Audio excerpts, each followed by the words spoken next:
Olá, ouvintes do Bilíngue Podcast! Que alegria ter vocês aqui para mais um episódio. Aqui, a gente testa suas habilidades e aprende junto, com perguntas em português e respostas em inglês. John, pronto para mais uma aventura linguística? Absolutely, Sarah. Always ready to dive into the fascinating world of English with our amazing listeners. And to all of you tuning in, don't forget to subscribe to our channel and let us know in the comments which city you're listening from. We love hearing from you. Exatamente! E hoje, John, vamos desvendar um mistério que confunde muitos dos nossos alunos. As famosas perguntas com WH. What, where, when. Parece simples, mas tem seus segredos, não é? Indeed, Sarah. These WH questions are fundamental. They are our primary tools for gathering information, for understanding the world around us. Mastering them is a huge step towards fluency. Let's start with what. What? Eu sempre penso em o que ou qual. Mas como usamos isso em inglês de uma forma natural? What is used to ask for information about things, actions, or ideas. For example, if you want to know about an object, you ask, "What is this?" Or if you want to know about an activity, "What are you doing?" It's very versatile. It can also be used to ask about someone's profession, like, "What do you do?" Or to inquire about the time. "What time is it?" We use what when we want to identify something or get a general piece of information. Think of it as asking for the thing itself. For instance, what is your name? Or what is your favorite food? It's the most common what question, and often the first one learners encounter. It helps us define and describe the world around us. For example, if you see a new dish at a restaurant, you might ask, "What is this dish?" to understand its ingredients or origin. Or if you hear a strange noise, "What was that?" to identify the source. It's all about seeking clarification and details about non-human subjects or abstract concepts. It's also used to ask for repetition or confirmation, like, "What did you say?" or "What was that again?" This shows its utility in ensuring clear communication. Another common use is to ask about the content of something, such as "What's in the box?" or "What's on your mind?" It's a great way to open up a conversation and learn more about a situation or a person's thoughts. Don't forget, what can also be part of expressions like "what a beautiful day" or "what a mess," which are used to express strong feelings. Ah, entendi. Então, se eu vejo algo novo, posso perguntar "What is that?" E se alguém tá rindo muito, posso perguntar "What's so funny?" E se eu quero saber a profissão de alguém, "What do you do?" É muito útil. E se eu quero saber a cor favorita de alguém, "What is your favorite color?" E se eu quero saber o que está acontecendo, "What's happening?" E se eu não entendi algo, posso perguntar "What do you mean?" E se eu quero saber o que tem para o jantar, "What's for dinner?" Exactly! You've got it! What's so funny is a perfect example. It asks for the reason or the thing that is causing the laughter. Now, let's try a little exercise. I'll say something, and you ask a what question. Listeners, you can pause the video and type your answers in the comments below. Repeat after Sarah and me to practice your pronunciation. This active participation is key to improving your speaking skills. Remember, the more you speak, the more confident you become. Don't be afraid to make mistakes. They are part of the learning process. Embrace them. Adorei a ideia. Pode começar. I'm holding something in my hand. What are you holding? Excellent. And the answer would be, I'm holding a pen. See how what helps us get specific information? It's all about identifying the object or action. Let's try another one. I'm thinking about my plans for the weekend. What are your plans for the weekend? Very good, Sarah. I might say, I'm planning to visit a new museum. What can also be used to ask for a description. For example, what is your favorite color? Or what kind of music do you like? It's a very open-ended question, allowing for a wide range of answers. It's often the first question we learn because it's so fundamental to communication. It allows us to explore topics broadly. For instance, what are the main challenges in learning English? Or what are your thoughts on this topic?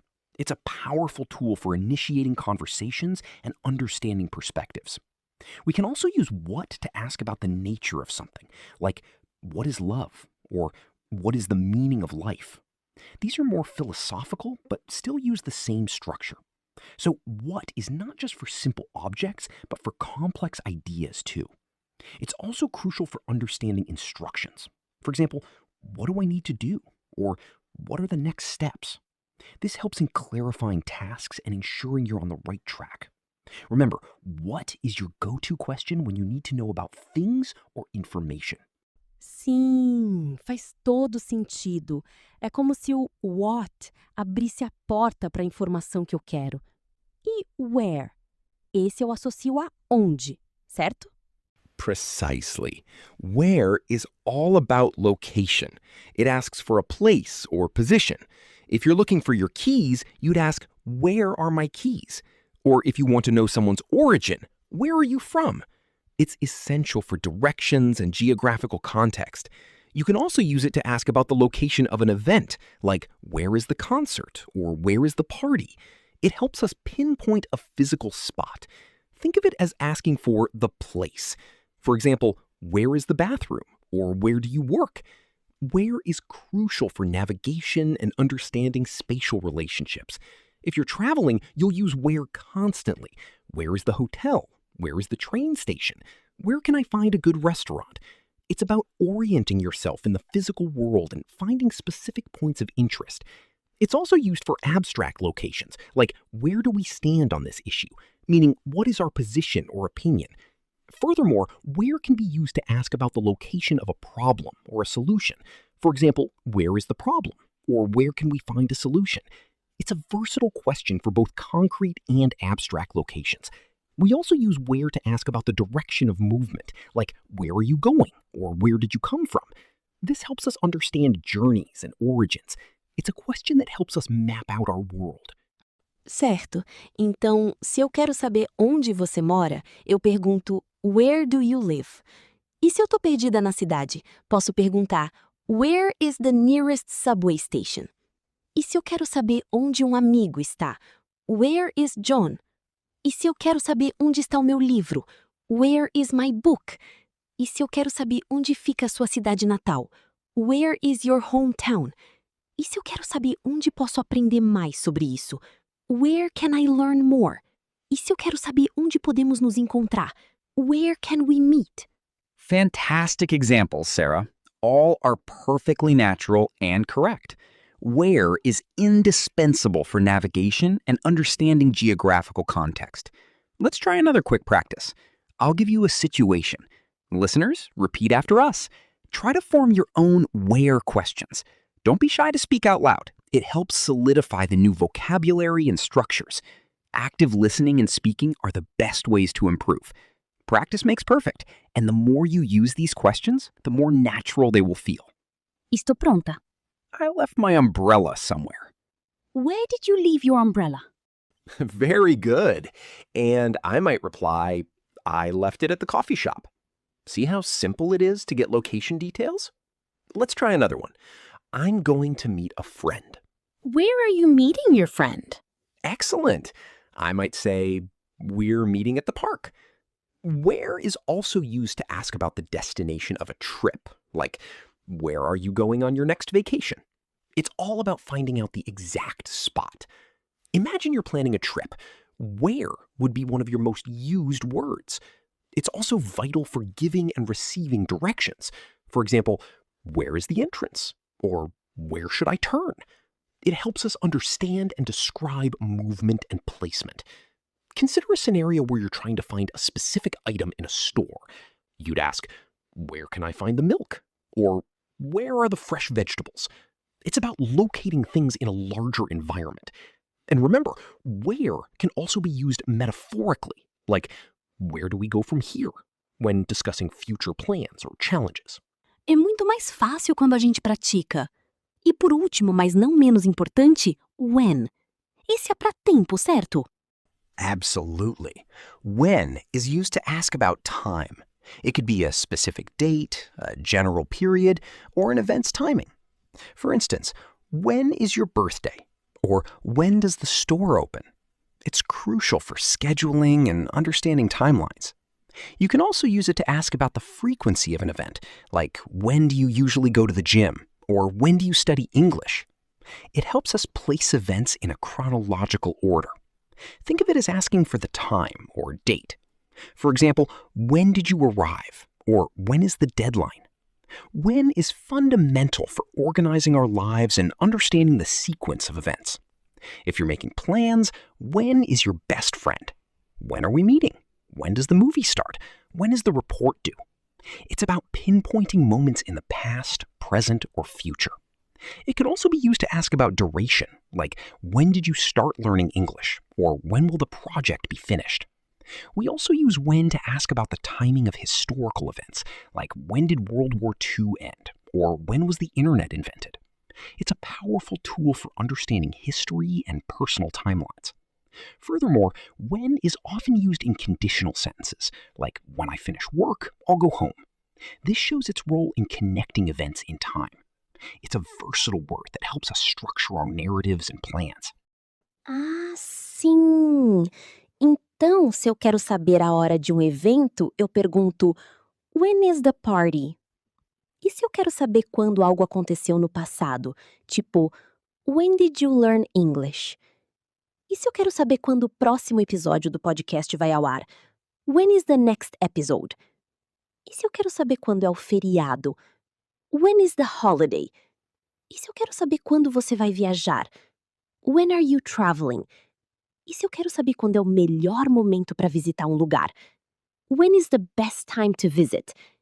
E se eu quero saber quando o filme começa? When does the movie start? Excellent, Sarah. Those are perfect uses of when. It helps us pinpoint moments in time. It's crucial for planning and understanding sequences of events. Let's do one last quick practice. Listeners, try to answer this one before Sarah. Don't forget to repeat the questions and answers aloud.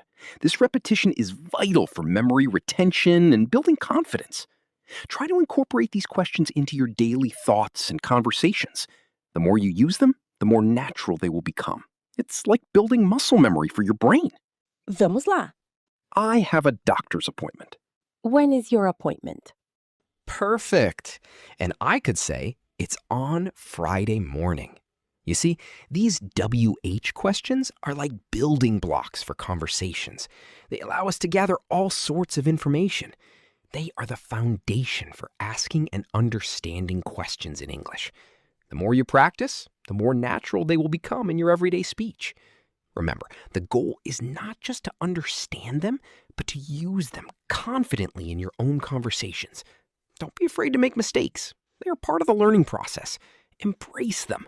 And remember, language learning is a marathon, not a sprint. Every little bit of practice adds up. We've covered what, where, and when today. And these three alone will significantly boost your ability to communicate effectively. É verdade. What para coisas, where para lugares e when para tempo. Parece que estou começando a ver a lógica por trás de tudo isso. John, muito obrigada pelas dicas valiosas de hoje. It was a pleasure, Sarah. Remember, consistency is key. Keep practicing, keep listening, and don't be afraid to make mistakes. The more you use these WH questions, the more natural they will become. Try to incorporate them into your daily conversations. And remember, learning a language is a journey, not a race. Every step, no matter how small, brings you closer to your goal. We encourage all our listeners to actively use these questions this week. Challenge yourselves. Try to ask at least 3 WH questions every day. You'll be surprised how quickly you improve. Don't just listen. Actively participate in your learning. That's the secret to success. Exatamente. E para você que nos acompanhou até aqui, não se esqueça de se inscrever no canal para não perder os próximos episódios. E mais, queremos muito ouvir a sua voz. Deixe nos comentários sugestões para novos temas de podcast que você gostaria de ver por aqui. Sua opinião é super importante. Ah, e não se esqueça de fazer parte da nossa comunidade e responder ao quiz na aba Comunidade do canal. E lembrem-se, a prática leva à perfeição. Até a próxima!